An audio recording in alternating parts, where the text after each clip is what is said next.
Sorry. Good morning, students. Yesterday we revised question answers of lesson 11. Today we are going to revise question answers of lesson number 12. Okay. So let's start. Question number 1 is, who developed petrol engine? Petrol engine किसने develop किया? Gottlieb Wilhelm Daimler, a German engineer, developed petrol engine. Gottlieb Wilhelm Daimler, जो कि एक German engineer थे, उन्होंने petrol engine को विकसित किया. Question number 2 is, what is the meaning of mass production? Mass production का क्या अर्थ है? मास प्रोडक्शन मतलब अधिक संख्या में उत्पादन. Mass production means production of things in large quantities at low cost. Mass production का अर्थ है चीज़ों का अधिक संख्या में उत्पादन कम कीमत पर, यानी लागत कम हो, कम लागत पर अधिक चीज़ों का उत्पादन मास प्रोडक्शन कहलाता है. Question number 3 is, how did the discovery of metals change the life of the people of early time? यानी कि क्वेश्चन का मीनिंग है कि जो मेटल की डिस्कवरी है, मेटल की जो धातुओं की जो खोज हुई, उससे इंसान के जो अर्ली मैन था, आदि मानव था, उसके जीवन में क्या प्रभाव पड़ा, उसको उस लाइफ कैसे चेंज हुई उसकी. Stones were the main tools and weapons of early human beings. पत्थर और पत्थर उस समय जो आदि मानव के वेपन्स भी होते थे, यानी कि हथियार भी, और टूल, औजार भी. उस समय में जब तक मेटल्स की खोज नहीं हुई तो उससे पहले स्टोन्स जो हुआ करते थे वो हथियार और औजार दोनों का काम करते थे. These tools were strong, not strong. ये हथियार जो पत्थर से बने होते थे, औजार और हथियार, वो स्ट्रोंग नहीं थे, मजबूत नहीं थे. Strong tools and weapons were made after the discovery of metals. और स्ट्रोंग टूल्स और वेपन्स, मजबूत औजार और हथियार किससे बनाए गए? मेटल की डिस्कवरी के बाद, यानी कि जब धातु की खोज हुई तो धातु की खोज के बाद स्ट्रोंग टूल्स और वेपन्स बनाए गए. The tools and weapons made from metals were stronger then stones. Metal से, यानी धातुओं से जो औजार और हथियार बनाए गए वो पत्थर के हथियारों और औजारों की बजाय ज़्यादा मजबूत थे. After the discovery of iron, man developed a variety of tools and weapons.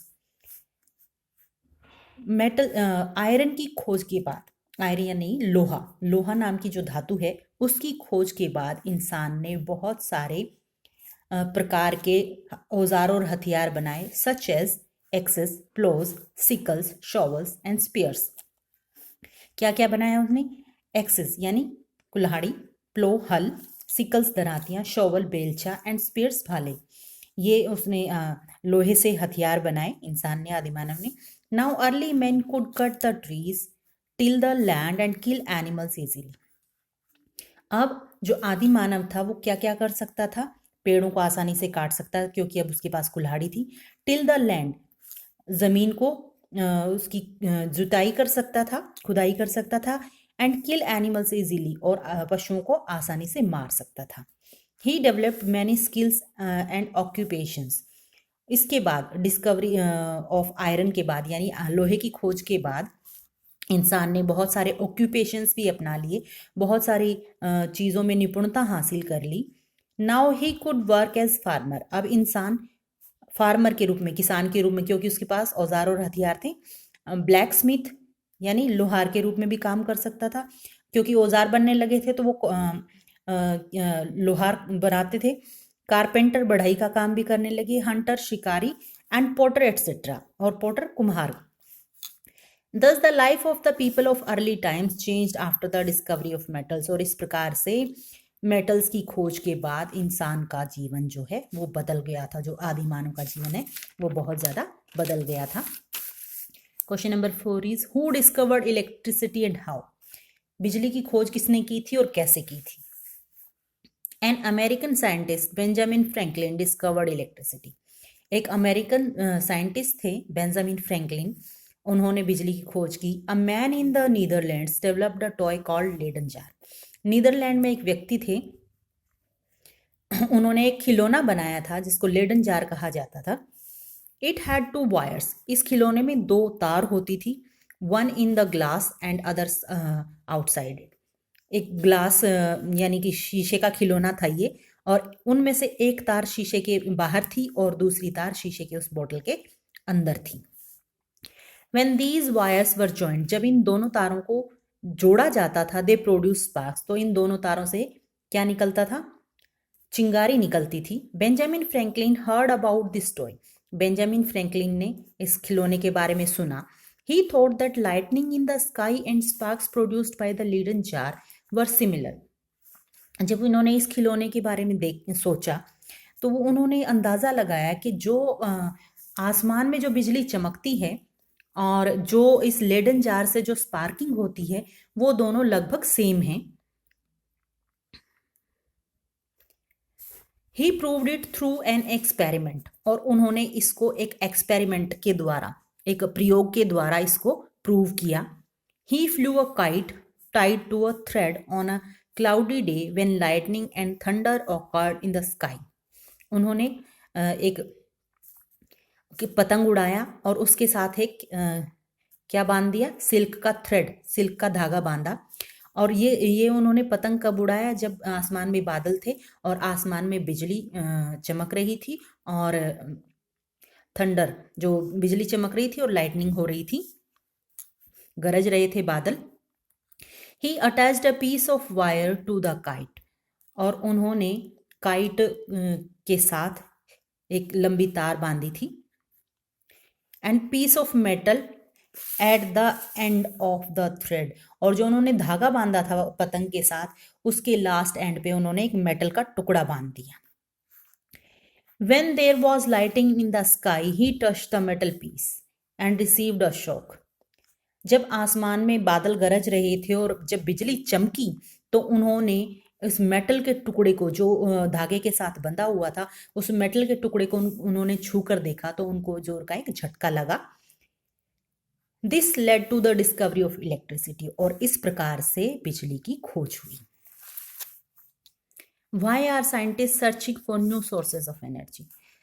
वैज्ञानिक एनर्जी के नए नए सोर्सेज के बारे में, ऊर्जा के नए नए स्रोतों के बारे में क्यों खोज करते रहते हैं?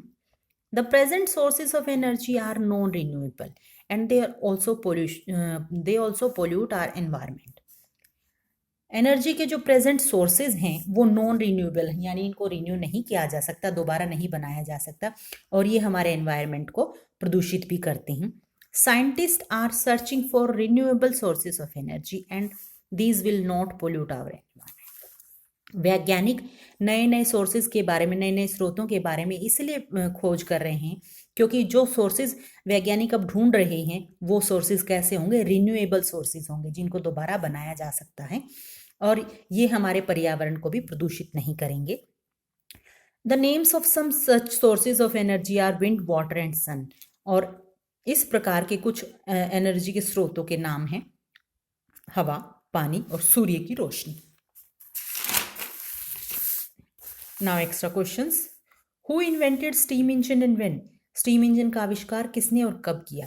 James Watt invented steam engine in 1769। James Watt ने 1769 में स्टीम इंजन यानी भाप के इंजन का आविष्कार किया था। Which metals discovery made the man more powerful than ever before? कौन सी धातु की खोज ने इंसान को पहले की बजाय ज्यादा शक्तिशाली बना दिया? The discovery of iron made the man more powerful than ever before. लोहे की खोज ने, लोहा जो धातु थी उसकी खोज ने इंसान को पहले की बजाय ज्यादा पावरफुल, ज्यादा शक्तिशाली बना दिया। Who invented railway engine? Railway engine का आविष्कार किसने किया? George Stephenson invented railway engine. George Stephenson ने रेलवे इंजन का आविष्कार किया। When and where was mineral oil discovered? कब और कहाँ मिनरल ऑयल की खोज की गई, यानी खनिज तेल की खोज की गई? Mineral oil was discovered in America in 1857। 1857 में अमेरिका में मिनरल ऑयल यानी खनिज तेल की खोज की गई। Who invented diesel engine? Diesel engine का आविष्कार किसने किया? Rudolf Diesel invented diesel engine. Rudolf Diesel ने डीजल इंजन का आविष्कार किया, इसलिए इनको डीजल नाम दिया गया। What is hydro electricity? Hydro electricity क्या है? The electricity produce from running water is called hydro electricity. वो ऊर्जा जो बहते हुए पानी से प्राप्त की जाती है उसको वो विद्युत, वो बिजली जो बहते हुए पानी से बनाई जाती है उसको हाइड्रो इलेक्ट्रिसिटी कहा जाता है। What is the ultimate source of energy on the earth? पृथ्वी पर ऊर्जा का सबसे बड़ा स्रोत या अंतिम स्रोत जिसको कहा जाता है, मुख्य स्रोत, वो कौन सा है? The sun is the ultimate source of energy on the earth. पृथ्वी पर एनर्जी का सबसे बड़ा स्रोत क्या है? सूर्य। What is bio energy? Bio energy क्या है? The energy obtained by the decomposition of organic matter is called bio energy. वो एनर्जी जो ऑर्गेनिक मैटर के डिकम्पोजिशन से यानी उनके सड़ने से प्राप्त की जाती है, वो एनर्जी, उसको बायो एनर्जी कहा जाता है। तो यहाँ हमारा लेसन कंप्लीट हो गया है और इस वीडियो के थ्रू आप आराम से इसको लर्न कर सकते हैं। Thanks and have a nice day.